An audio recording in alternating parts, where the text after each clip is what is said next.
भगवान शिव की कृपा से, उनकी करुणा,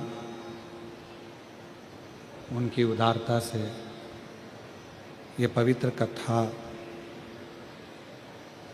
हैदराबाद के शमशाबाद क्षेत्र में आयोजित की गई है। कथा के मुख्य यजमान के रूप में स्वर्गीय रामनिवास जी भूतड़ा जी, स्वर्गीय श्रीमती शकुंतला जी भूतड़ा जी की स्मृति में Shri Brajgopal ji, Shrimati Deepali ji Bhutada, Shri Gaurav ji, Shri Alok ji Bhutada, Bhagyanagar Hyderabad fine cap wire and cable company, जिनके माध्यम से ये पवित्र पावन शिव महापुराण की कथा भगवान शिव की अनुपम कृपा से श्रवण करने का सौभाग्य प्राप्त हुआ है। एक बार श्री ब्रजगोपाल जी भूतड़ा, श्रीमती दीपाली जी भूतड़ा जी के लिए जोरदार ताली बजाकर उनका साधुवाद।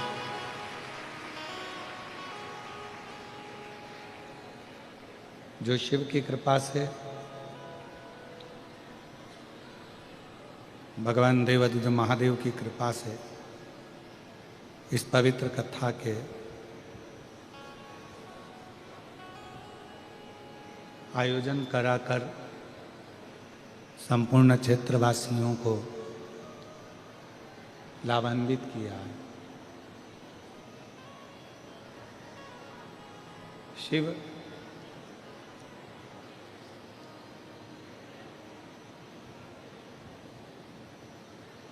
कहीं बहुत दूर नहीं है।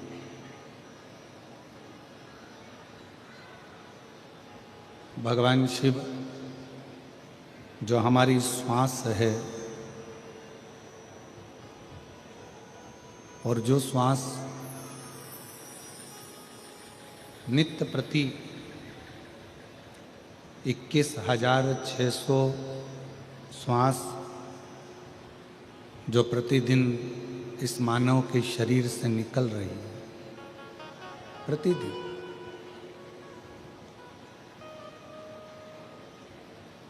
ये श्वास ही हमारा शिव है।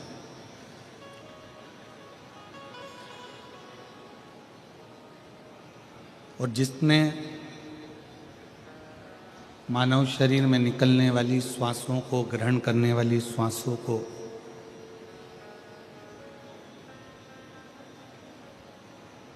स्मरण कर लिया, देख लिया, ध्यान कर लिया,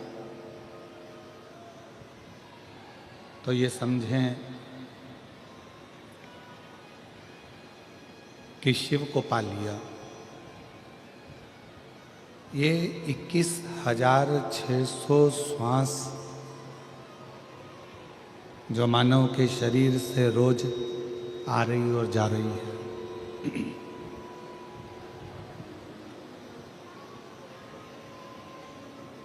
ये 21,600 श्वास शिव का एक अंश है। जैसे श्वास निकल जाने के बाद में, श्वास समाप्त हो जाने के बाद में शरीर नहीं रहता, केवल एक शव बन जाता है।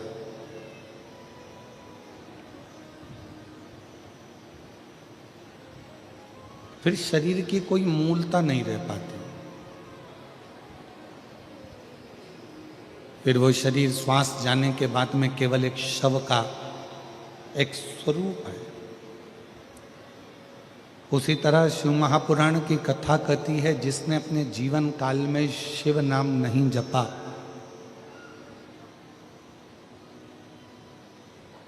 जिसने अपने जीवन काल में शिव नाम नहीं लिया, शिव का स्मरण नहीं किया, शिव की अविरल भक्ति को धारण नहीं करा, भगवान शंकर का नाम नहीं लिया, शिव नाम का स्मरण नहीं किया, वो भी एक शव की तरह।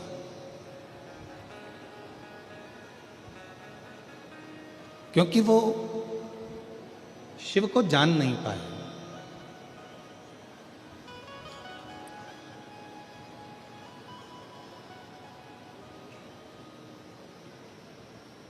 एक व्यक्ति ने एक प्रश्न किया कि माहेश्वरी समाज की उत्पत्ति भगवान महेश से हुई है,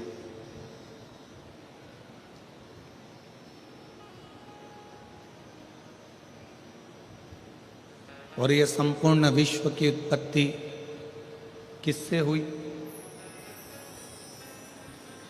तो हमारा निवेदन है इस व्यासपीठ के माध्यम से केवल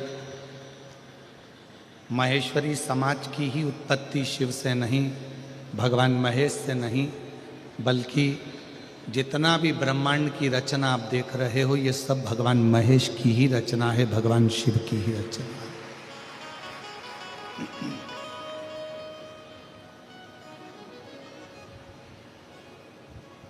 ये रचना किसी दूसरे की है ही नहीं।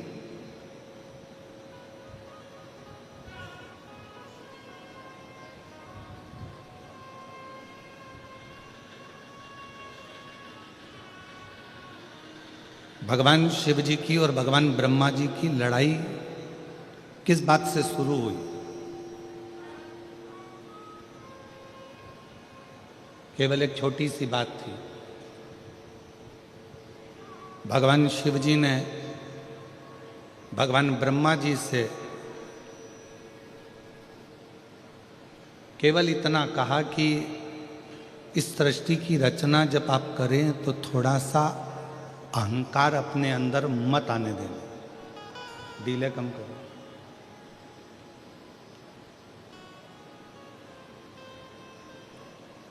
थोड़ा बहुत भी अभिमान अपने अंदर मत आने देना।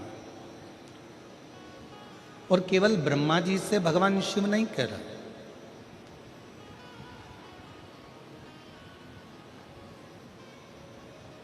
भगवान शंकर प्रत्येक संसार के मानव से, हर व्यक्ति से, हर जीव से शिव एक बात कहते हैं कि कोई भी कर्म करो, जो आपका मन पड़ जाए वो कर्म आप करो, पर कर्म में अभिमतता को सामने प्रकट मत हो।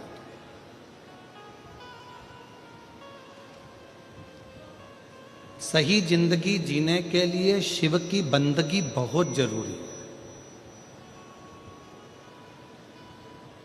और जिस मानव ने ये जान लिया कि जिंदगी अगर सही जीना है तो शिव की बंदगी करना पड़ेगी, शंकर की आराधना करना पड़ेगी, शंकर की बंदगी करना पड़ेगी, तो समझ लो कि जिंदगी हमारी सार्थक हो गई।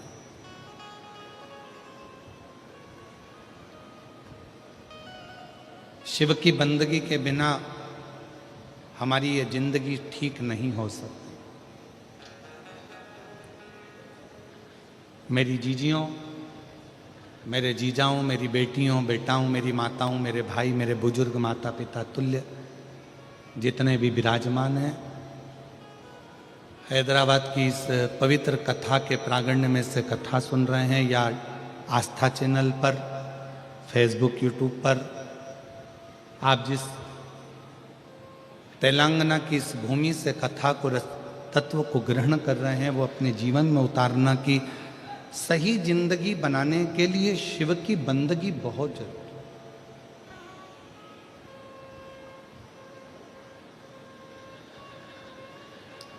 आप राम जी का भजन करो, आप कृष्ण जी का भजन करो, आप नारायण का भजन करो, आप जिसका भजन करना चाहो उसका करो, पर साथ में शिव की बंदगी, शिव की आराधना।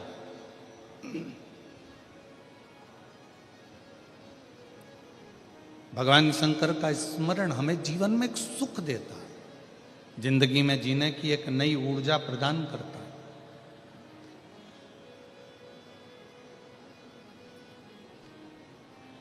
ब्रह्मा जी को भगवान शंकर ने केवल इतना सा समझाया कि सृष्टि की रचना करो, पूरा संसार की रचना करो, पर अहंकार रखकर मत करो।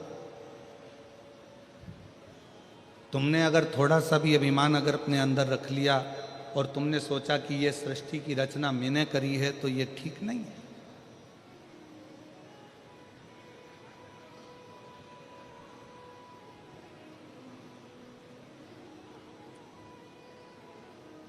जैसे ब्रजगोपाल जी भूतड़ा जी ने अपने शब्दों में एक बात कही कि गुरुजी ये इतना विशालतम जो कथा हो रही है, ये कथा कोई मैं नहीं करा रहा हूँ, ये कथा कराने वाले तो हमारे देवादिदेव महादेव भगवान महेश, भगवान शिव और हमारे पूर्वज हैं।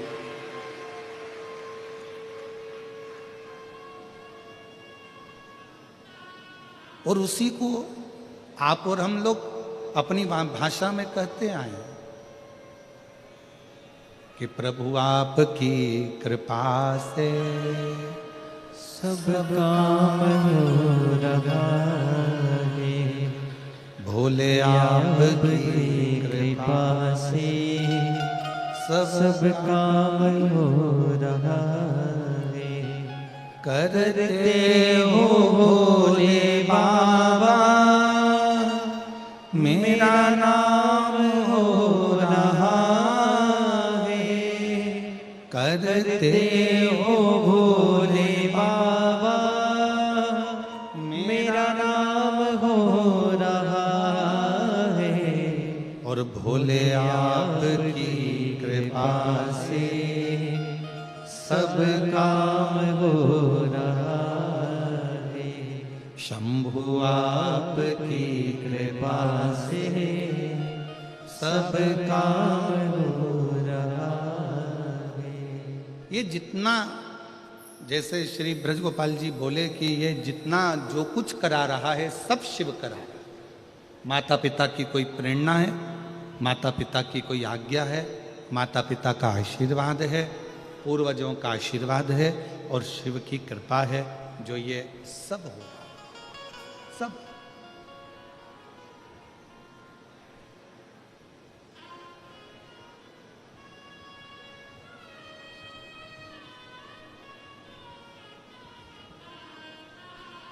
और ब्रजगोपाल जी, हम कहें अपनी भाषा में कि हमारे हिसाब से साउथ की, दक्षिण की ये सबसे बड़ी कथा है बाबा देवादिदेव महादेव की ये कथा, जिसमें इतने 1, 2, 3 पंडाल, पीछे के पंडाल, साइड में और भी शिव भक्त। और कल आपने रात को 2 से 3 बजे तक आप यहाँ खड़े रहकर और भी व्यवस्थाएं जो करवा कर गए हैं, उसके लिए आपको साधुवाद है, शिव की कृपा। ये शिव की उदारता है।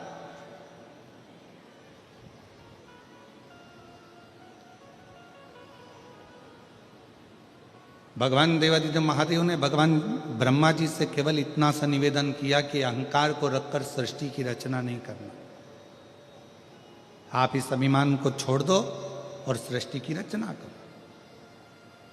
इतने में भगवान ब्रह्मा जी से यह बात सहन नहीं हुई।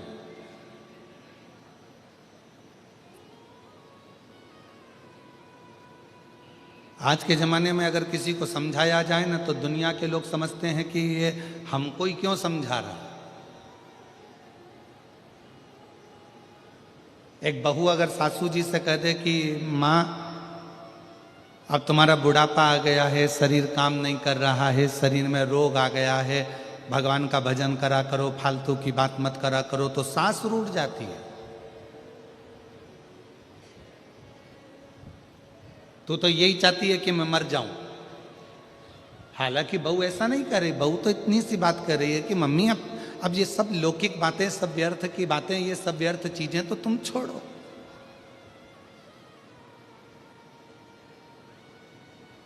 एक दिन हमारी सासू जी से हंस के बोली जेठानी,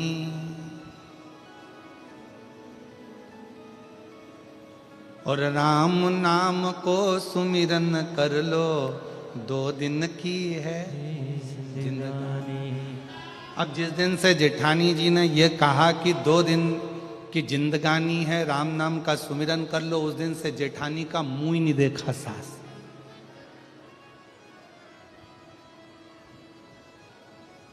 ये गलत चाहती है, ये गलत सोच रही है, गलत विचार कर रही है, ये चाहती है कि मेरे प्राण छूट जाए, मैं मर जाऊं। ना ना ना,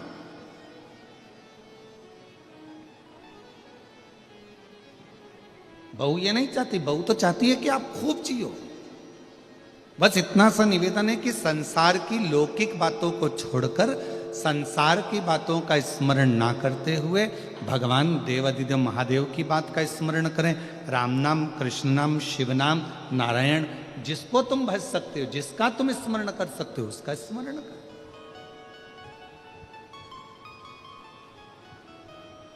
और वही की वही जो एक बहू सास से कहती है, वही की वही भगवान शंकर ने भगवान ब्रह्मा जी से कहा कि सृष्टि बनाओ, पर ये अहंकार रखकर सृष्टि का निर्माण नहीं कर रहे हैं। तुम्हें अभिमतता से दूर रहकर शिव कह रहे हैं कि सृष्टि का निर्माण करो।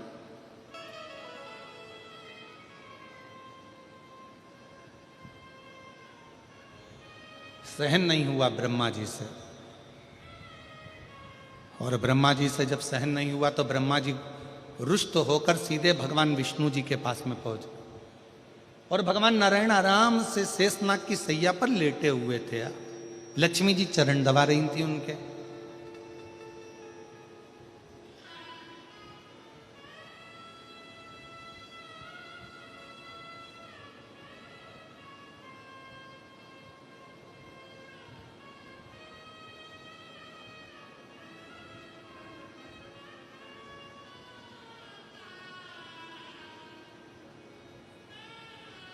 पहुंच गए ब्रह्मा जी। लक्ष्मी जी की दृष्टि पड़ गई भगवान ब्रह्मदेव के ऊपर। देखा ब्रह्मा जी आए हैं। लक्ष्मी जी ने भगवान नारायण के चरणों को छोड़कर हाथ जोड़कर प्रणाम किया और नारायण को प्रणाम कर कर कहा, ब्रह्मदेव आए हैं, ब्रह्मा जी आए हैं।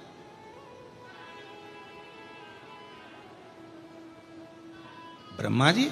हाँ। भगवान विष्णु उठे, ब्रह्मा जी ने प्रणाम किया भगवान नारायण को, नारायण ने प्रणाम किया भगवान ब्रह्मा जी।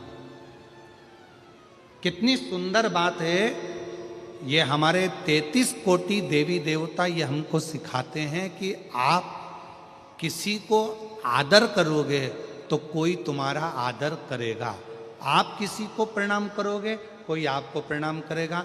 आपके पास देने के लिए जो है वो आप सामने वालों को दोगे तो सामने वाला भी आपको वही देगा जो उसके पास में होगा। किसी के पास गुलाब का फूल है तो गुलाब का फूल देगा, किसी के पास कीचड़ होगा तो वो कीचड़ देगा, किसी के पास सम्मान होगा तो सम्मान होगा देगा, किसी के पास आदर होगा तो आदर देगा। आप यदि किसी को आदर दे रहे हो, किसी को प्रणाम कर रहे हो, किसी को नमन कर रहे हो, किसी को साधुवाद कर रहे हो, किसी को धन्यवाद कर रहे हो, तो वो सामने वाला भी भले उसके अंदर कितना भी कपट भरा हो, कितना भी अंदर बेईमानी भरी हो, फिर भी अगर आपने हाथ जोड़ा है तो सामने वाला भी आपके हाथ जरूर जोड़ेगा, आपको सम्मान जरूर करेगा, आदर जरूर करेगा, सत्कार जरूर देगा।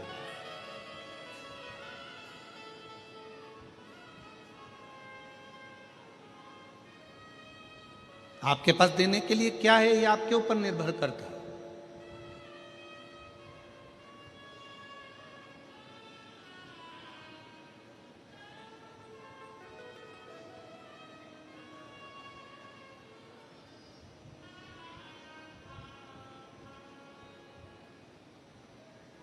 ब्रह्मा जी ने प्रणाम किया, भगवान विष्णु ने प्रणाम किया।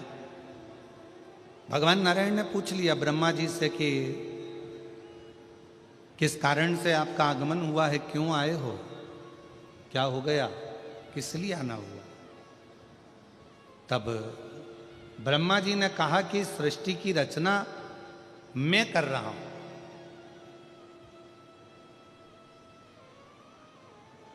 सृष्टि की रचना मैं कर रहा हूं।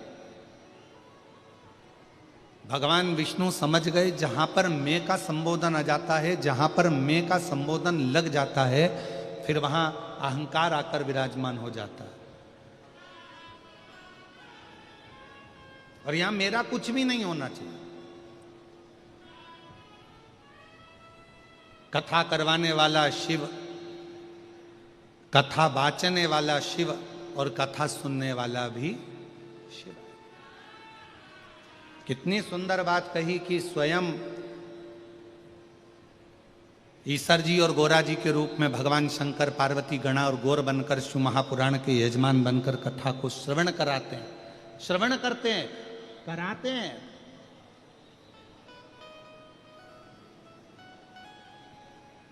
स्वयं शिव।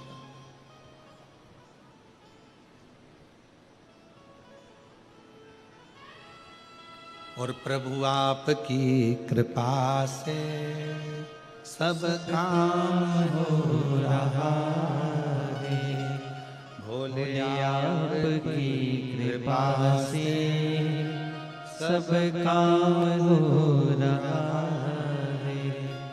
करते हो भोले बाबा मेरा नाम हो रहा है, करते हो भोले बाबा मेरा नाम हो रहा है।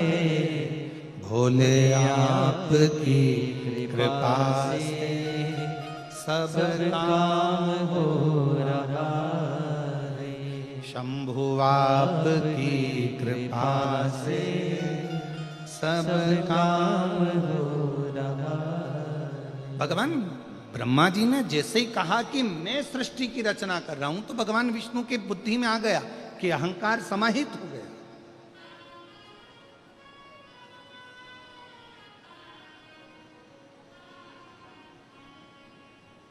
एक पंखे में 3 पंखड़ियां होती हैं। अब आजकल का फैशन हो गया तो 4 पंखड़ी का भी पंखा हो गया, पर शुरू से बचपन से अगर आपने देखा होगा तो कितनी पंखड़ी का पंखा होता है? जम के बोलो जरा। 3 का। और 3 पंखड़ी का ही पंखा घूमता रहता है, तो पंखड़ियां घूमती रहती है, घूमती रहती है, घूमती रहती है। कभी विचार करा कि 3 पंखड़ी का ही पंखा क्यों हुआ? ये 3 पंखड़ियां ही क्यों घुमाई जाती है? तो कहा बचपन, जवानी, अधेड़ी और बुढ़ापा, ये 4 जिंदगी की पंखड़ियां हैं, पर इसमें ये 3 पंखड़ी जो है ये ही घूमती हैं। बचपन खूब घूमता है, जवानी खूब घूमती है और अधेड़ी घूमती है। चौथे नंबर की जो पंखड़ी है ना, वो तो लटकी की लटकी रहती है, क्योंकि उसको मालूम है अपना घूमने का समय नहीं, अपना तो ठहरने का समय है और जिंदगी को साधने का समय। एक बचपन की जिंदगी ऐसी होती है, चलो बैग उठाओ, स्कूल जाओ, घर आए, वापस ट्यूशन जाओ, चलो कोचिंग जाओ, यहाँ आए वहाँ आए, चलो रोटी खाओ, भोजन करो, ये करो वो करो। और माँ अपने बच्चे को, माता पिता अपने बच्चे को दिन भर घुमाता रहते हैं। बचपन पूरा खत्म हो जाता है, जवानी आती है, फिर दिन भर घूमना फिरना, ये काम वो काम, और कमाना करना, ये सारे काम में लगना पड़ता है। विवाह हो जाता है, शादी हो जाती है, गृहस्थी का बोझा माथे पर चढ़ जाता है। फिर आ जाती है अधेड़ी। अधेड़ी में बहन के घर मायरा भरना है, फिर वहाँ जाना है, ये काम करना है, बच्चों की शादी करना है, उसका ये फंक्शन करना है, उसका वो फंक्शन करना है, कहीं बुआ जी के यहाँ जाना है, कहीं सारे संबंध निभाना है, सारी रिश्तेदारी निभाना है। बड़ा निभा कर चलना पड़ता, बड़ा निभा। और हम आप सबके सामने इस हैदराबाद की पवित्र भूमि पर एक बात कहना चाहेंगे, जिसके घर में बुजुर्ग रहते हैं ना, तो छोटे अपनी जिंदगी को बड़ी एंजॉयफुल जीते हैं। याद रखना, बढ़िया एंजॉय, बड़े खुश होकर जीते हैं। और जिस घर के बुजुर्ग, जिस घर के बड़े चले जाते हैं ना, तो जो घर में छोटे होते हैं ना, उनको भी बड़े जैसे निभाना पड़ता है। बुआ जी के यहाँ जाना है, काका जी के यहाँ जाना है, चाची जी के यहाँ जाना है, नाना जी के यहाँ जाना है, मामा जी के यहाँ जाना है, उसके यहाँ जाना है। जिसके यहाँ नहीं जाएंगे तो मुंह फूल जाएगा। बताओ, मम्मी जी थी वो तो आ जाती थी, अब भैया के पास टाइम नहीं मिलता। फिर कहेंगे कि बताओ हमारी ननन थी तो ये काम हो जाता था, हमारे नंदोई थे तो ये काम हो जाता था। अर्थात निभाना पड़ेगा।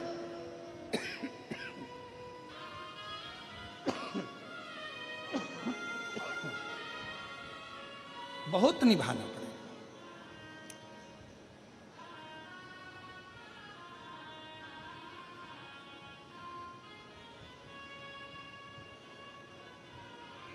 जब तक घर में बड़े हैं, जब तक घर में बुजुर्ग बैठे हैं, घर में बड़े बैठे हैं, जब तक तुम्हारे घर में बुजुर्ग विराजमान हैं, बड़े विराजमान हैं, समझ लेना कि तुम्हारी जिंदगी बहुत एकदम मस्त जिंदगी चल रही है।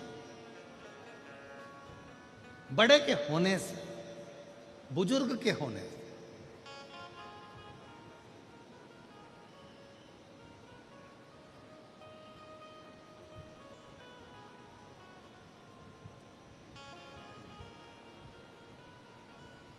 भीतर का मैं, मेरा, अहंकार, अभिमान, अहम दूर भगा।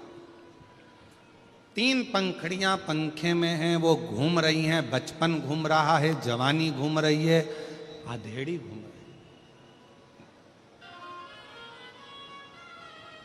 बुढ़ापा स्थिर है, रुका हुआ है।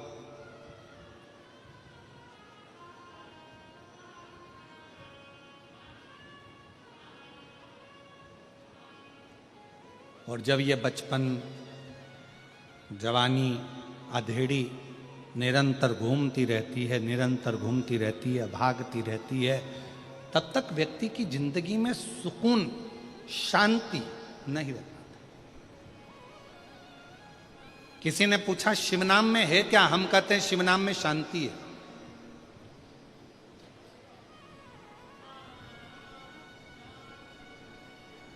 जब मन बड़ा उदास हो जाए, एकदम मन में अशांति आ जाए और मन बड़ा विचारणीय परिस्थिति में पड़ जाए, कहीं किसी के ताने, किसी के अपशब्द, किसी की गालियां, किसी के आड़े तिड़े शब्द तुम्हारे कानों में बार बार चुभ रहे हों, बार बार बुद्धि में आ रहे हों, उस समय पर 2 क्षण मौन होकर नंदी के पास बैठकर श्री शिवाय नमस्तुभ्यम जम के बोलो, श्री शिवाय नमस्तुभ्यम का स्मरण करो।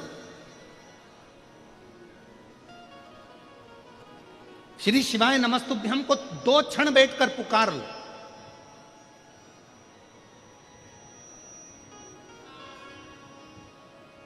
और श्री शिवाय नमस्तुभ्यम,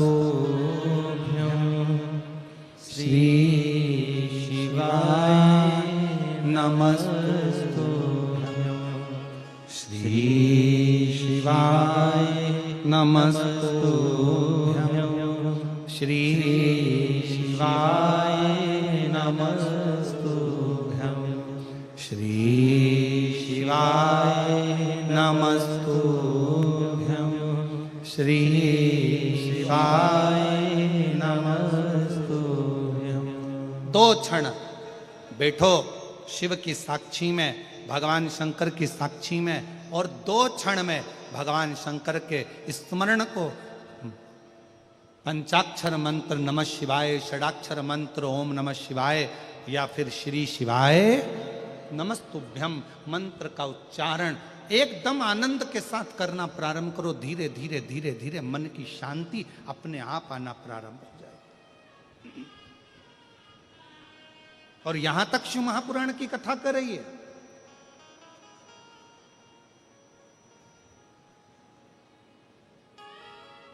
पंचाक्षर मंत्र का जाप करने के लिए नमः शिवाय बोलने के लिए बैठो, या षडाक्षर मंत्र का जाप करने के लिए ओम नमः शिवाय करने के लिए बैठो, या श्री शिवाय नमस्तुभ्यम का जाप करने के लिए बैठो, उस समय पर आपके मन की केंद्रता भगवान शंकर के शिवलिंग पर होना चाहिए।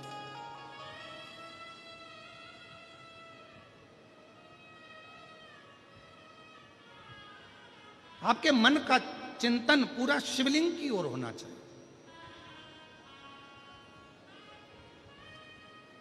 भगवान शंकर के शिवलिंग के ऊपर जो घड़ा रखाता है, जलधार रखाती है, वो 3 उसमें टेकियां होती हैं, 3 पाए होते हैं।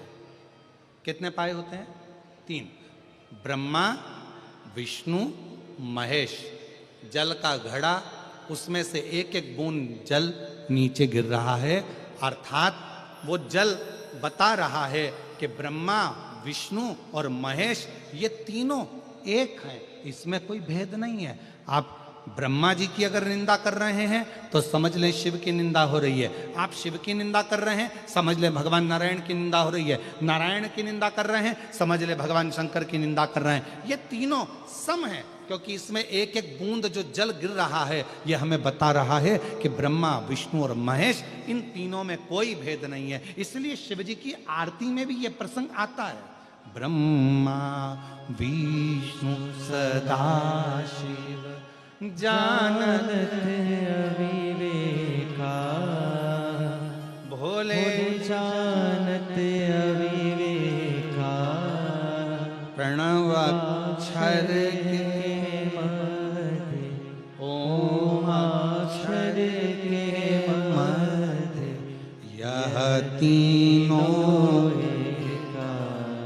ओम जय शिवा ओम। तीनों एक, इसमें भेद नहीं है। हम भगवान में भेद कर कर बैठे हुए हैं। किसी ने कहा भगवान में, यहां तक शास्त्र कहता है, शिव महापुराण की कथा यदि मन पड़े तो एक बार भगवान शंकर की सारी पुराणों का अध्ययन करिए। कभी कूर्म पुराण का अध्ययन करो, कभी ब्रह्म विवर्त पुराण का अध्ययन करो, कभी नर्मदा पुराण का अध्ययन करो, कभी लिंग पुराण का अध्ययन करो, कभी नारद पुराण का अध्ययन करो, कभी विष्णु पुराण का अध्ययन करो। सारी पुराणों का अध्ययन करोगे तो उस अध्ययन में निकलेगा कि ये तीन, इनमें कोई भेद नहीं, ये तीनों एक हैं। संसार के लोगों ने अपने लिए इनमें भेद उत्पन्न कर दिया कि ये बड़े वो छोटे, ये छोटे वो बड़े। संसार के लोग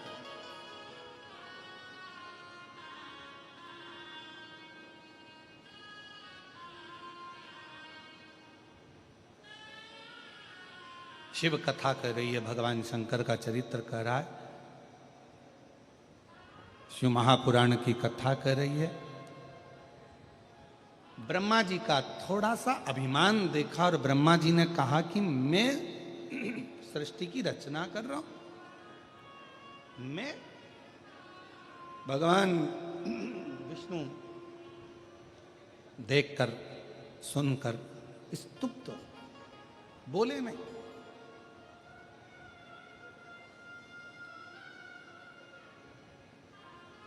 समझ गए, जिस मुख से व्यक्ति अहंकार की बात करता है वो मुख बहुत समय तक रहता नहीं है।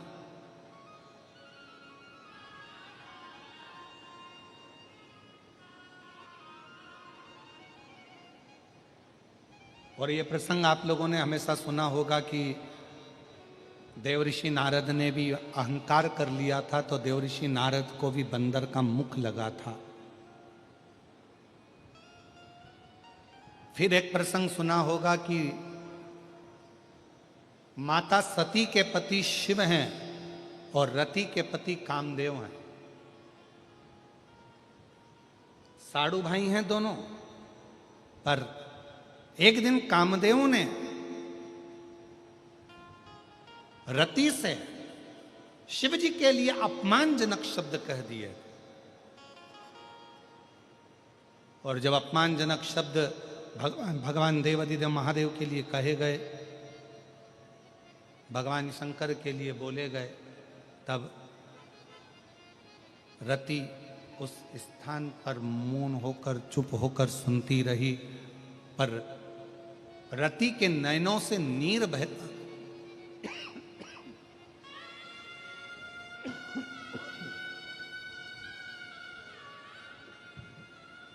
रति के नैनों से नीर बहता गया। क्यों? क्योंकि रति शिव की आराधना करती थी।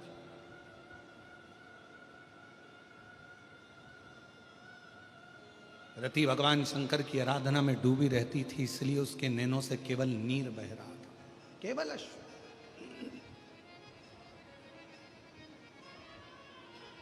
और हुआ क्या? कामदेव जब जलकर भस्म हुए,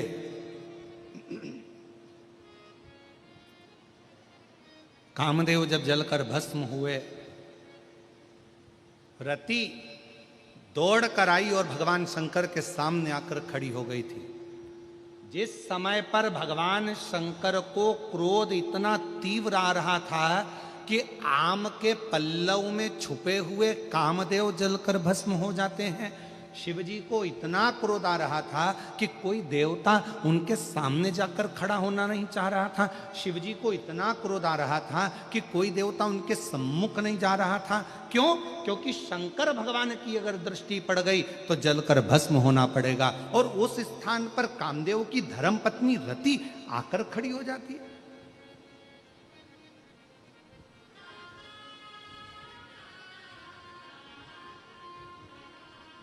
रति के पास ये बल कहां से आया?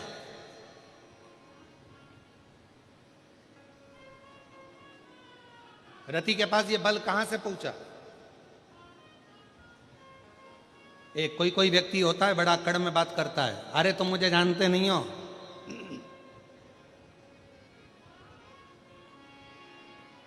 कई माताएं होती हैं जो दरवाजे पर आने पर भी फोन लगाऊं कि अब भी हाल, मुझे तो इसी गेट से अंदर जाना है, चाहे कुछ भी हो जाए, मैं तो इसी गेट से जाऊंगी, जा लगाऊं क्या फोन अब भी यार?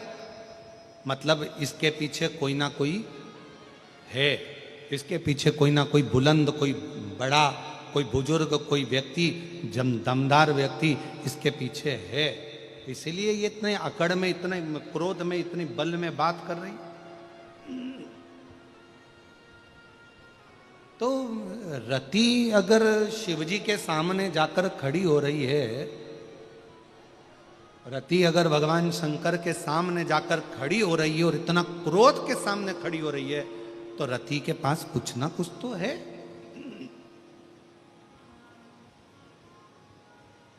क्या है रति के पास? क्या करती थी रति? कहा रति अपने बचपन से ही, बाल्यावस्था से ही शिव की आराधना करती थी, शंकर की आराधना, शिव की आराधना। और रति का एक नियम था, पार्थिव लिंग का निर्माण करना, उसकी पूजन करना और पार्थिव लिंग पर जल समर्पित कर कर उस जल का प्रोक्षण, उस जल को अपने ऊपर छींटना। शिव महापुराण के अगर आप वायव्य संहिता को पढ़ेंगे और अगर लिंग पुराण को पढ़ेंगे तो उसमें वर्णन आता है कि यदि शंकर भगवान के मंदिर में जाकर यदि आपने शंकर जी को जल चढ़ाया, आचमन नहीं भी करा, चढ़ा हुआ जल नहीं भी पिया, तो शिव जी पे चढ़ा हुआ जल यदि आप अपने मस्तक पर छिड़क लेते हैं तो एक अलग से बल आपके अंदर आ जाता है, एक अलग से बल। और वो बल साधारण नहीं होता। फिर आप जैसे कहते हैं कि विष्णु भगवान के कवच को धारण कर लिया कर्ण ने, फिर किसी ने कहा कि शंखचूर्ण ने कवच धारण कर लिया था, फिर किसी ने कहा जलंधर ने कवच धारण कर लिया था, फिर किसी ने कहा इसने कवच धारण कर लिया था। कवच कलिकाल में, कलयुग में कवच कौन सा है? तो शिव महापुराण की कथा में, लिंग पुराण की कथा में, नर्मदा पुराण की कथा में आता है कि शंकर भगवान पर जब जल चढ़ाया जाए और वो जल जब हम अपने शरीर पर छींट लें तो समझ लेना कि आपने भी शंकर का एक कवच अपने ऊपर धारण कर लिया। अब आप कहीं संकट में पड़ नहीं सकते।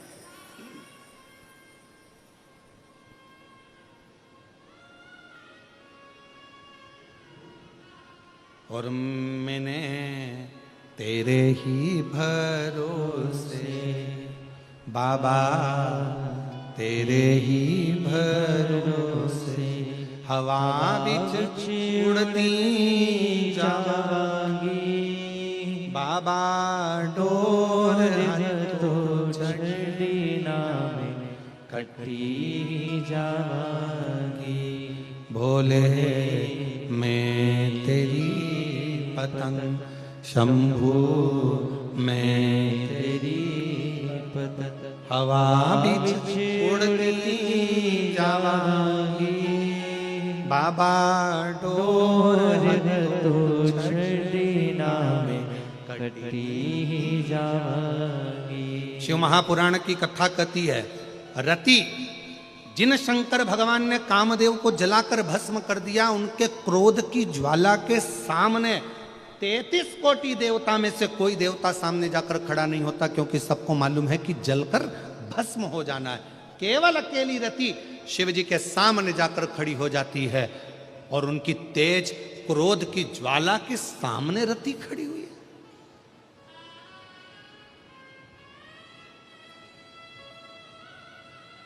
इतना बल, इतनी प्रबलता मिली कहां से?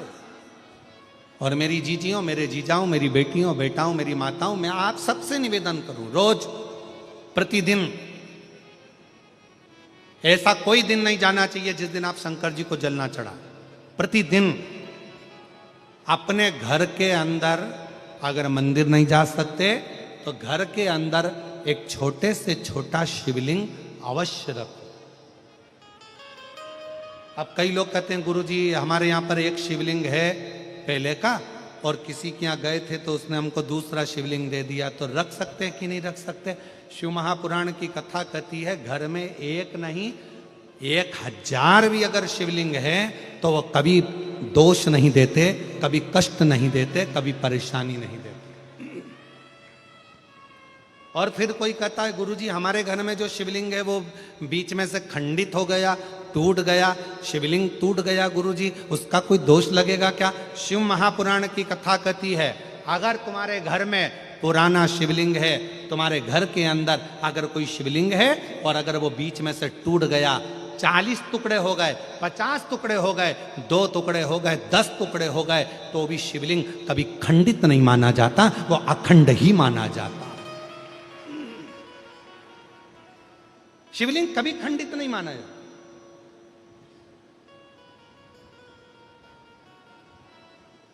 सहस्त्रेश्वर हजारों टुकड़े होने पर भी शंकर भगवान का शिवलिंग कभी खंडित नहीं, कभी खंडित। और कितना सुंदर कहा, तुमने पार्थिव लिंग का निर्माण करा। अब पार्थिव लिंग काय का बनाते हो? मिट्टी का बनाते हो, बालू रेत का बनाते हो। मान लो आप लोगों ने पार्थिव लिंग का निर्माण करा और पूजन करते करते ब्राह्मण देवता पूजन करा रहे हैं, आपने जल चढ़ाया, जल चढ़ाते से ही वो मालूम पड़ा शिवलिंग, पार्थिव लिंग का निर्माण करा, वो पार्थिव लिंग थोड़ा सा खंडित हो गया, पार्थिव लिंग कहीं बीच में से टूट गया, कहीं कुछ हो गया या गलकर उस पानी में गलता गया। आपके मन में आया कि बताओ मैंने पार्थिव लिंग का निर्माण करा था और वो पानी में गल गया, टूट गया, खंडित हो गया, ऐसा हो गया वैसा। ना ना ना ना,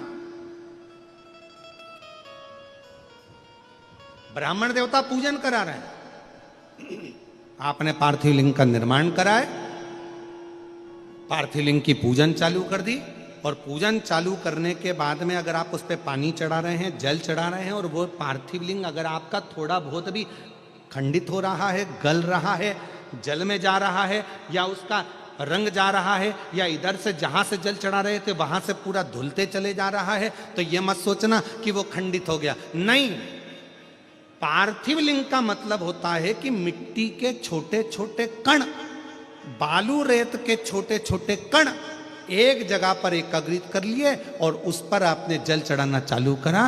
पार्थिव लिंग का मतलब होता है कि एक शिवलिंग की पूजन नहीं, पार्थिव लिंग का मतलब होता है उस लिंग को बनाने के लिए जितनी मिट्टी लगी, उस मिट्टी में जितने जितने कण थे, जितने छोटे छोटे कण थे, वो सब एक जगह पर इकट्ठे हो गए। तो हमको केवल एक पार्थिव लिंग पूजन का फल नहीं, हजारों पार्थिव लिंग पूजन का फल एक साथ प्राप्त हो जाता है। उसकी खंडितता नहीं, वो खंडित नहीं हुआ है, वो टूटा नहीं है, उसमें खंडितता नहीं आई है।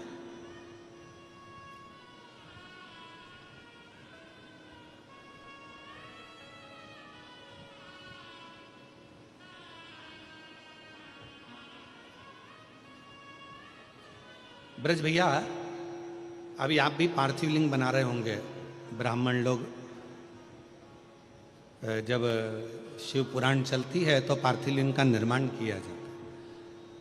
आप भी रोज पार्थिव की पूजन कर रहे होंगे, तो कई बार आपके मन में भी ये भाव आता होगा कि हम जल चढ़ा रहे हैं, जल चढ़ाते चढ़ाते मालूम पड़े मिट्टी का शिवलिंग है या बालू का शिवलिंग है, वो गल रहा है या जा रहा है या उसमें कण अलग हो रहे हैं। तो तभी शिव महापुराण की कथा कहती है पार्थिव लिंग का निर्माण होने के बाद जब हम भगवान शंकर की स्तुति करना प्रारंभ कर देते हैं, आराधना करना प्रारंभ कर देते हैं, उसका जब पूजन करना प्रारंभ कर देते हैं, फिर उस पर जल चढ़ाने पर अगर वो अलग अलग टुकड़ों में भी हो जाता है तो भी वो खंडित नहीं माना जाता। पार्थिव तो पार्थिव पूजन के महत्व को ही रखता है, पार्थिव का।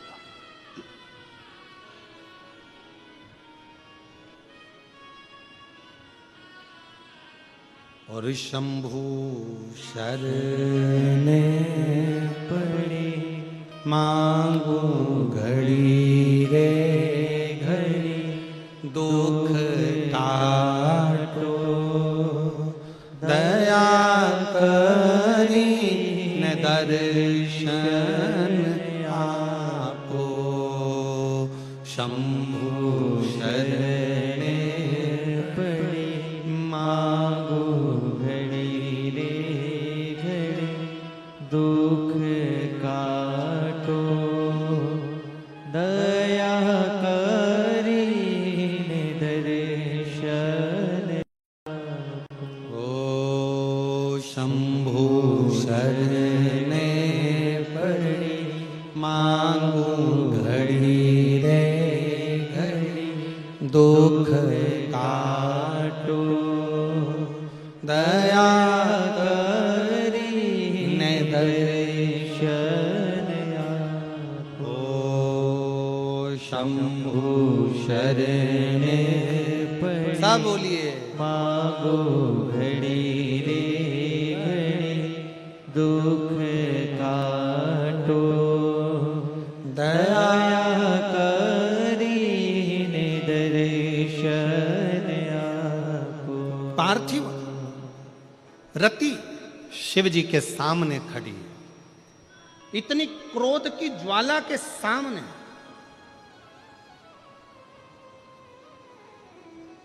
इतना क्रोध सामने और रति खड़ी है।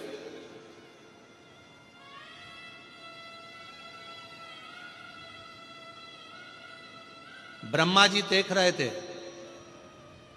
भगवान विष्णु जी से कहा कि रति को समझाओ कि शिव जी के सामने ना जाए, उनको क्रोध आ रहा है, बहुत क्रोध, शिव के सामने ना जाए रति, रति को समझाइए। भगवान नारायण ने कहा कि ब्रह्मा जी मैं रति को नहीं समझा सकता कि तुम शिव के सामने मत जाओ, उसको जाने दो। फिर तो शिव के क्रोध से रति जलकर भस्म हो जाएगी, जैसे उसका पति कामदेव जला।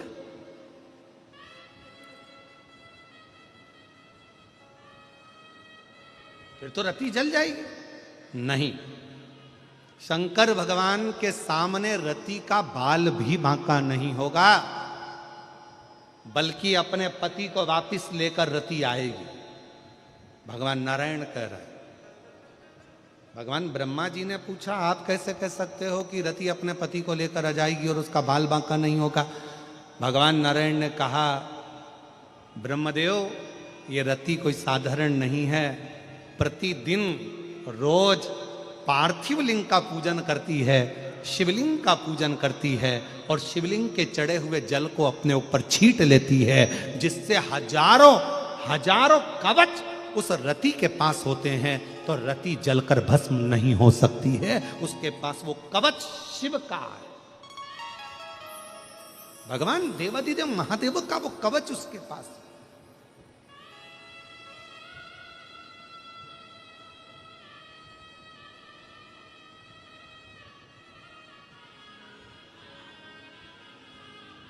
और फिर निवेदन करें, अगर डॉक्टर ने कहा है कि बहुत बड़ा कोई रोग हो गया है, बहुत बड़ी तकलीफ सामने आकर खड़ी हो गई है, बहुत बड़ा कष्ट है, बहुत बड़ी बीमारी है, मिट नहीं रहा, जा नहीं रहा, डॉक्टर शिव का एक रूप होता है। हम अपनी व्यासपीठ से हमेशा कहते हैं कि डॉक्टर को शंकर मानो। डॉक्टर शिव का एक रूप है। डॉक्टर बोले कि जांच कराओ तो जांच कराओ, डॉक्टर बोले कि ऐसी दवाई खाओ तो दवाई खाओ, डॉक्टर बोले ये सारी जांचें कराना पड़ेगी, जांचें कराओ, डॉक्टर बोल दिया कि ये दवाई खाना पड़ेगी, खाओ। पर डॉक्टर के साथ में, उस दवाई के साथ में एक काम और चालू करो, शिव की भक्ति को प्रारंभ कर दो, क्योंकि डॉक्टर भी शंकर का एक रूप है और वो मृत्यु को जीतने वाला महामृत्युंजय मेरा शंकर भी एक डॉक्टर का ही प्रतिबिंब स्वरूप। शिव को हरा, आराध्य बनाकर अर्चना करो, शिव को पूजो।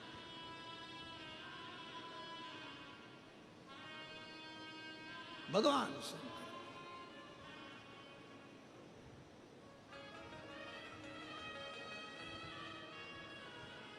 दवाई नहीं लग रही है। कई माताएं ऐसी हैं जो रोज दवाइयाँ खाती हैं, रोज दवाइयाँ खाती हैं। रात को सोना है तो दवाई, घुटने दुख रहे हैं तो दवाई, बीपी है तो दवाई, शुगर है तो दवाई। हम मना नहीं करेंगे कि तुम मत खाओ, खाओ, पर थोड़े दिन एक प्रैक्टिकल कर कर देखो। शिव जी का एक नाम है कुंदकेश्वर महादेव। सब लोग बोलो उस नाम को। कौन सा नाम है? कुंदकेश्वर महादेव। बिदल और उत्पल दो असुरों का संहार करने के लिए माता पार्वती जी ने कुंदुक का प्रहार करा था, और वो कुंदुक बिदल उत्पल का संहार कर कर शिव जी के चरणों में जाकर गिरा था। शिव जी का नाम कुंदकेश्वर हो गया था। तब स्वयं भगवान कुंदकेश्वर शंकर भगवान ने कहा था, पार्वती तेरे कुंदुक के प्रहार से बिदल और उत्पल के मरने के बाद में ये कुंदुक मेरे चरणों में आया है, आज मेरा नाम कुंदकेश्वर हुआ है। पार्वती, संसार सागर में भूमंडल पर जो भी मानव मनुष्य औषधि का सेवन करेगा और कुंदकेश्वर का स्मरण करेगा, वो रोग से मुक्त होगा, रोग से। इसलिए डॉक्टर अगर दवाई दे रहे हैं, डॉक्टर अगर औषधि दे रहे हैं, तो एक काम जरूर करो, कुंदकेश्वर महादेव का नाम लेकर उस दवाई को खाना प्रारंभ करो। एक पत्र है, अच्छा है।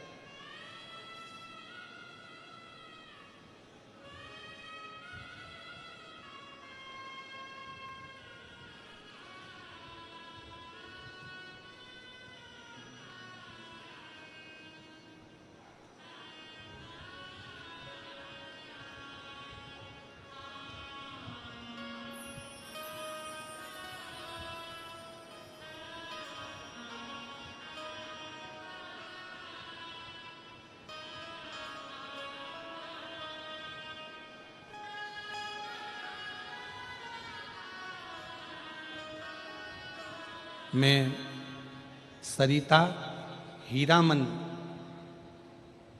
कोमपल्ली से हूँ। कहीं बैठी हो तो हाथ हिला सकती हैं। मैं सरिता हीरामन कोमपल्ली से हूँ। कहीं बैठी हो तो हाथ हिला सकती हैं। कोमपल्ली से आई हैं, आ जाओ, एक बेलपत्र ले जाना, आ जाइए। सबसे पहले तो मैं भूतड़ा परिवार को, यजमान परिवार को बहुत बहुत धन्यवाद देती हूँ कि हम हैदराबाद वासियों को कथा सुनने का सौभाग्य दिया आपने। गुरुदेव, हमने कभी सपने में भी नहीं सोचा था कि हमारे हैदराबाद में पंडाल में बैठकर कथा सुनने का मौका मिलेगा। मैं श्री ब्रजगोपाल जी भूतड़ा जी को, उनके पूरे परिवार को बहुत बहुत साधुवाद देती हूँ।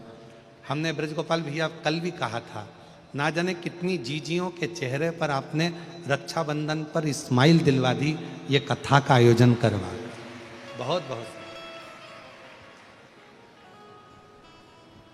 कजन, कितनी मेरी बहनें बैठी होंगी, मेरी बेटियां बैठी होंगी, मेरे जीजा बैठे होंगे, बेटा बैठे होंगे, जो ने सोचा भी नहीं था कि कथा हैदराबाद में मिल जाए। बोलो सही है कि गलत है? एक बार दोनों हाथ उठाकर जोरदार ताली बजाते हुए साधु, बहुत बहुत साधु आप सभी। हमने कभी सपने में भी नहीं सोचा था कि हमें शिव पुराण की कथा हैदराबाद में मिल जाएगी। गुरुदेव, मेरी लड़की 13 साल की है, वह हाइपर एक्टिव है। डॉक्टर के हिसाब से इसका ठीक होना कठिन था। बहुत सारे डॉक्टरों को दिखाया लेकिन कोई भी असर नहीं हुआ। मेरी 13 साल की लड़की डॉक्टर के हिसाब से ये ठीक नहीं हो सकती थी। फिर मेरी भाभी ने आपके बारे में बताया, फिर मैंने कथा सुनना आरंभ किया, सियोर गई, 1 लोटा जल का भी प्रयोग किया, रोज शिव मंदिर भी जाती, 1 लोटा जल, 1 बेलपत्र मेरी लड़की को खिलाया। गुरुदेव 1 महीने में मुझे उसमें बदलाव नजर आने लगा। अभी पूरी तरह से मेरी लड़की स्वस्थ हो गई। मैं बाबा को यहां प्रणाम करने के लिए पूरी तरह से। उस पत्र में उसने लिखा कि मैंने सारे डॉक्टरों से इलाज करवा लिया, पर डॉक्टर ने कह दिया था मुश्किल है कि ये ठीक हो पाए। पर आज मेरी बेटी 13 साल की पूरी ठीक हो गई। ये एक पत्र और बड़ा सुंदर है।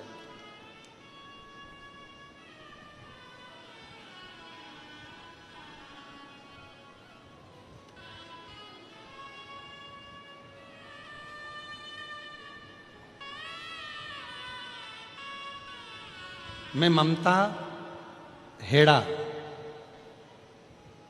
हेड़ा हैदराबाद से हूँ। कहीं बैठी हो ममता जी हेड़ा, आप ही हैं? आ जाइए, एक बेलपत्र ले जाइए। मैं ममता हेड़ा हैदराबाद से हूँ। मैं भूतड़ा परिवार को धन्यवाद देती हूँ, श्री ब्रजगोपाल जी को और उनके परिवार को, जिन्होंने ये कथा हमारे हैदराबाद में कराकर हम सबकी मनोकामना पूर्ण करी। एक बार जोरदार ताली बजाएं साधु का। गुरुदेव, मुझे बाबा ने 2 आशीर्वाद ऐसे दिए कि हमने सोचा भी नहीं था। एक, मेरी बेटी को संतान की प्राप्ति। गुरुदेव 6 वर्ष मेरी बेटी को हो गए थे। डॉक्टरों के हिसाब से वो मां नहीं बन सकती थी, पर सब आस छोड़ दी थी। तब शिव महापुराण की कथा में बताए हुए तुमरुका जी का प्रयोग, सफेद आंकड़े की जड़ का प्रयोग मेरी बेटी के जीवन में सुख दिया। और 6 वर्ष के बाद मेरी बेटी की यहाँ संतान की प्राप्ति हुई। मैं बाबा को धन्यवाद देने के लिए आई हूँ। दूसरा, गुरुदेव, मेरे पति का स्वास्थ्य बहुत खराब रहता था। हमेशा कहीं ना कहीं कोई ना कोई तकलीफ रहती थी। शिवजी पे चढ़े हुए जल को उनको पिलाना प्रारंभ करा और प्रदोष वाला त्रयोदशी का जो उपाय था वो करना प्रारंभ करा। बाबा की कृपा से अब वो पूर्ण तरह से स्वस्थ हैं। मैं बाबा को यहाँ धन्यवाद देने के लिए आई हूँ। शिव तत्व है, उसको शिव कहते हैं, शंकर। जितना विश्वास, जितना भरोसा, जितनी दृढ़ता,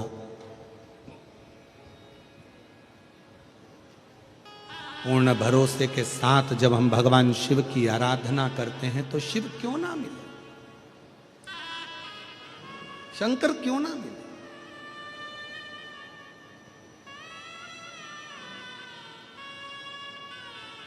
एक विश्वास की मूलता।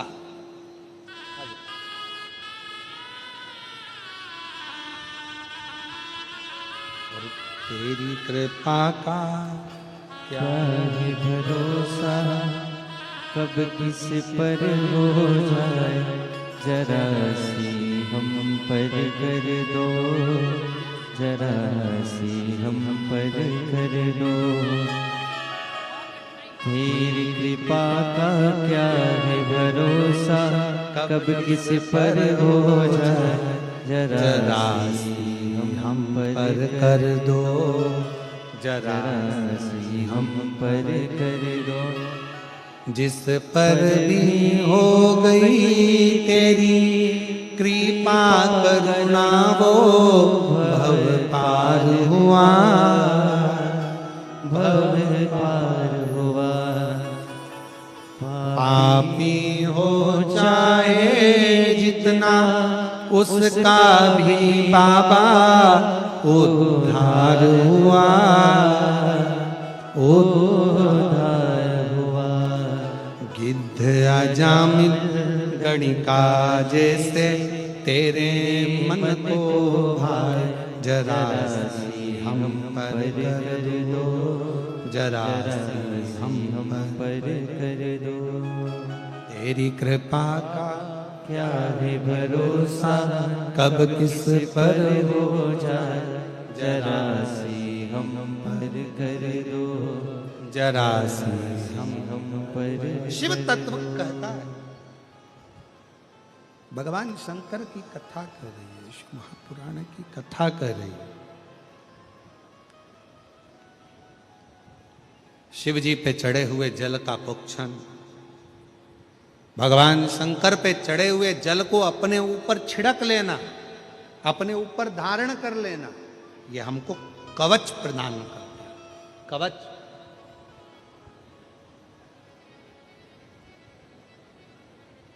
तो शिवजी का एक नाम है कुंदकेश्वर महादेव। सब लोग बोलो जम के, क्या नाम है? आवाज नहीं आई है, जरा दमदारी से बोलो, कुंदकेश्वर। फिर से बोलो, कुंदकेश्वर महादेव। हम जब छोटे थे तब हमको पढ़ाते थे टीचर, तो जो याद नहीं होता था उसको चिल्ला चिल्ला के बुलवाते थे, बोलो 2 एकम 2, 2 दूनी 4, 2 तिया 6, 2 चौको 8, चिल्ला चिल्ला कर दिन भर बुलवाते थे। बोलते रहो, चलो बोलो। घर जाते जाते आप भी ना भूलो, इसलिए हम बार बार खिलवा रहे हैं। कौन से महादेव? कुंदकेश्वर महादेव। अगर शरीर में दवाई ना लगे, औषधि ना लगे, गोलियां ना लगे, दवाई काम ना करे, तो कुंदकेश्वर महादेव का नाम लेकर उस दवाई को खाना प्रारंभ करो। शिव के ऊपर भरोसा रखो, विश्वास।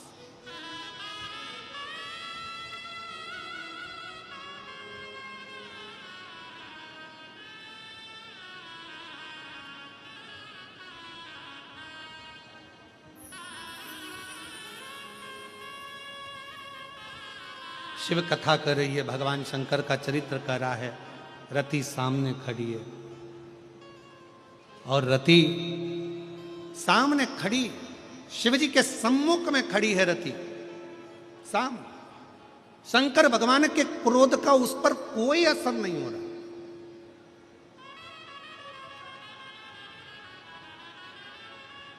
क्रोध की ज्वाला, शंकर भगवान के क्रोध की ज्वाला कामदेव को जलाकर भस्म कर दी। भगवान ब्रह्मा जी स्वयं डर रहे हैं, ब्रह्मा जी कांप रहे हैं। ब्रह्मा जी को लग रहा है कि ये रति का क्या होगा। भगवान नारायण से कहा रोक दो, भगवान नारायण कहते हैं नहीं नहीं रोकना नहीं है, ये शंकर की उपासक है, शिव की भक्त है। जो शंकर का भक्त होता है, शिव की आराधना करने वाला होता है, शिव की उपासना करने वाला होता है, वो भय नहीं खाता, उसको भय नहीं होता, चिंता नहीं होती। क्यों चिंता करना? महाराज, कवि और कथाकार, इन दोनों में बहुत बड़ा अंतर होता है। एक कवि में और एक कथाकार में बहुत बड़ा अंतर होता है। कवि शब्दों को जोड़ लेता है, कथाकार शब्द नहीं जोड़ता। जितने भक्त आते हैं उनको शंकर भगवान से जोड़ देता है, वो कथाकार। कवि का काम है शब्दों को जोड़ना, कवि का काम है शब्दों को संजो लेना, कवि का काम है शब्दों को पकड़कर शब्दों से जोड़ देना।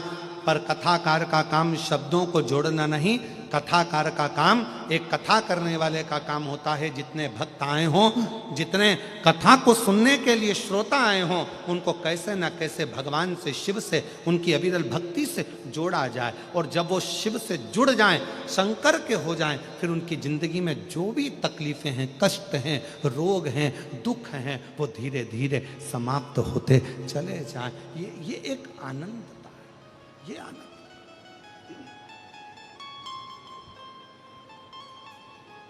शिव कथा कर रही है, भगवान शंकर का चरित्र कर रहा है।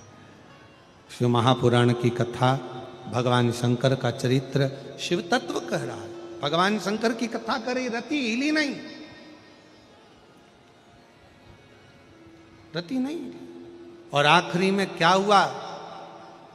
शिव जी के क्रोध की ज्वाला, शंकर भगवान के क्रोध की ज्वाला जो रति के ऊपर गई, रति हाथ जोड़कर खड़ी भगवान शंकर के नाम का स्मरण कर रही है, शिव को पुकार।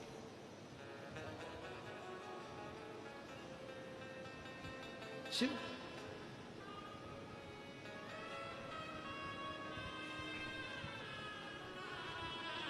और ये संसार सागर में, ये पूरे ब्रह्मांड में, पूरी दुनिया में, पूरे संसार में भगवान के नाम की बड़ी महत्वता है, बड़ी महत्वता। नाम की बड़ी महत्वता है। कई लोग अपनी अपनी भाषा में कह देते हैं, गुरुजी हमारे घर में हमने भगवान शंकर, भगवान का एक रूम बनाया है, भगवान का एक कमरा बनाया है।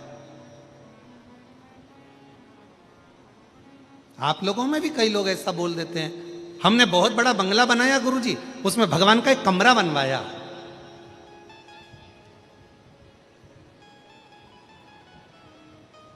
गुरुजी हमने बहुत बड़ा घर बनाया, उसमें भगवान का एक रूम बनाया। गुरुजी हमने बहुत बड़ा घर बनाया, उसमें भगवान का एक मंदिर बनाया। शिव महापुराण की कथा कहती है, हमारी सबसे बड़ी गलती यही है कि हम कहते हैं कि हमने बहुत बड़ा बंगला बनाया, घर बनाया, उसमें भगवान का एक कमरा बनवाया। नहीं, हमको कहना चाहिए गुरुजी, भगवान का बहुत बड़ा घर बना और उस घर के अंदर हमारा एक छोटा सा कमरा बना, वो पूरा घर भगवान का है, हम तो एक छोटा सा कमरा हमारा। क्यों?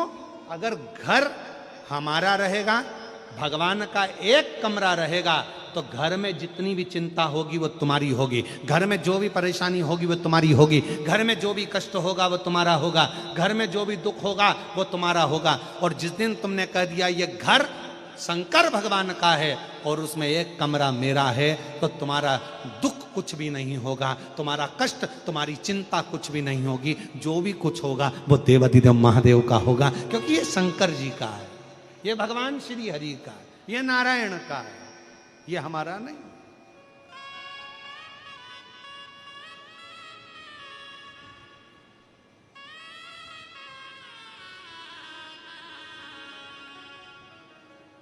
यहां कुछ भी मेरा नहीं है, यहां सब। कभी मुख से मत कहो मेरा, हमारे घर में हमने भगवान का एक कमरा बनाया, बल्कि ये कहो कि भगवान के घर में हमारा एक कमरा बना। घर किसका? जम के बोलो, भोले नाथ का। परिवार किसका? आवाज नहीं आई, भोले नाथ का। गाड़ी किसकी? भोले नाथ की। चला कौन रहा है? तुम्हें गाड़ी चलाना आती है क्या? अरे जम के तो बोलो।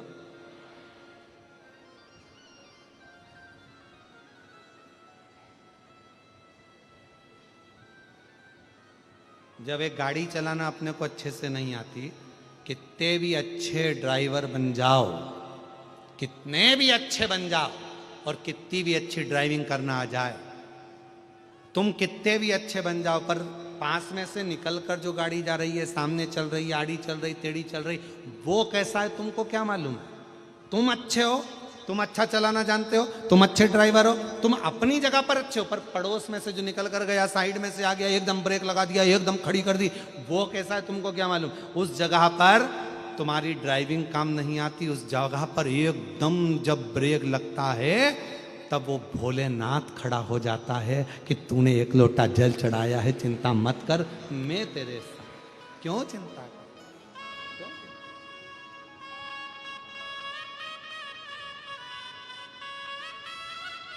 उस समय पर हम केवल एक शिव, उसके सिवा पूरी गाड़ी एक चाबी पर आश्रित होती है। पूरी गाड़ी एक चाबी पर आश्रित है। चाबी गई और तुम्हारी गाड़ी यहीं खड़ी रह गई। फिर कोई तुमसे कहे कि क्यों तुम्हारे पास गाड़ी नहीं? गाड़ी तो है, कथा में गई थी, चाबी ना जाने कहाँ चली गई। तो गाड़ी तो है ना, सब गाड़ी ले जा। तो क्या गाड़ी कैसे जाएगी? चाबी भी तो होना चाहिए। बस एक चाबी पूरी गाड़ी को चला देती है। उसी तरह एक बार जिंदगी में सुनी हुई शिव महापुराण की कथा पूरे जीवन को संवार देती है, पूरे जीवन,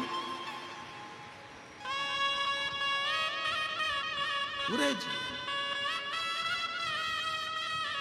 इसलिए उसको उसके ऊपर आश्रित होकर, तेरे भरोसे मेरी गाड़ी, तू जाने तेरा नाम जाने।